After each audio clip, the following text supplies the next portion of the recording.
Imagine nearly 1 in 12 secondary school students being isolated from their classmates for hours on end every single week. This shocking reality is far more common than you might think, and it's raising serious concerns about the impact on students' education, mental health, and sense of belonging. A groundbreaking study from the University of Manchester reveals that 8.3% of pupils report being placed in isolation at least once a week, often for more than 8 hours, equivalent to missing an entire school day. But here's where it gets even more troubling. Certain groups are disproportionately affected. Children with special educational needs are more than twice as likely to face isolation, while students from low-income families, those on free school meals, and LGBTQ+ youth are also significantly overrepresented. Black, Asian, and mixed heritage students are more likely to be isolated than their white British peers, highlighting a stark inequality in how discipline is applied. Isolation, often referred to as internal exclusion, typically involves removing a student from class for disruptive behavior and placing them in a separate room to work alone or in silence. While some argue it's a necessary tool for managing classroom disruption, parents and advocates counter that it's an overly punitive measure, especially for minor infractions. Students with complex behaviors or special needs, who may struggle to adhere to strict rules, are particularly vulnerable. And this is the part most people miss.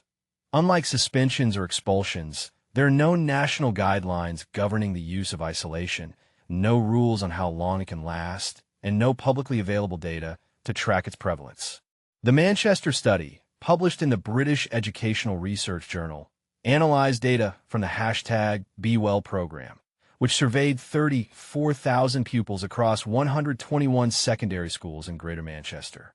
Researchers found that students in isolation reported feeling less connected to their school community, had poorer relationships with teachers, and experienced lower mental well-being.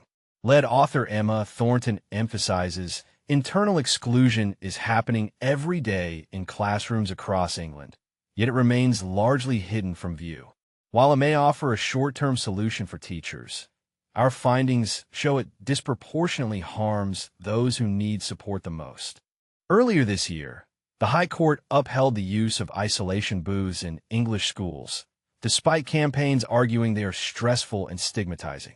One extreme case involved a student at John Smeaton Academy in Leeds who spent 83 days in isolation and 14 days suspended, over half the school year. While the court ruled the school had not exceeded legal boundaries, questions remain about the reasonableness of such policies and the lack of alternatives. But is isolation really the best way to manage behavior? Neil Humphrey, lead professor of #BeWell, argues it's not. Schools face immense pressure to manage behavior, but our evidence suggests isolation isn't the solution. We need investment in positive behavior support, restorative practices, and better mental health provision, strategies that keep students engaged with their learning and school community. Kieran Gill of the Difference Charity adds, "We need more research and practice sharing to create internal spaces that are diagnostic, supportive, and focused on getting children back to class quickly." Ellie Costello of Not Fine in School calls for mandatory reporting of isolation use in mainstream schools, similar to suspensions and exclusions. Meanwhile, Tom Bennett, a former teacher and DFE advisor, defends isolation as a necessary tool for managing persistent disruption, asking, what other choice do schools have when students endanger the safety and learning of others? A DFE spokesperson emphasizes the need for high behavioral expectations and parental support, while also addressing poor behavior through access to mental health professionals in schools. But here's the controversial question. Are we sacrificing vulnerable students' well-being in the name of classroom control? Isolation may seem like a quick fix, but its long-term consequences, lost learning, weakened relationships, and mental health struggles, cannot be ignored. What do you think? Is isolation an effective discipline tool, or does it do more harm than good? Share your thoughts in the comments. Let's spark a conversation that could shape the future of school discipline.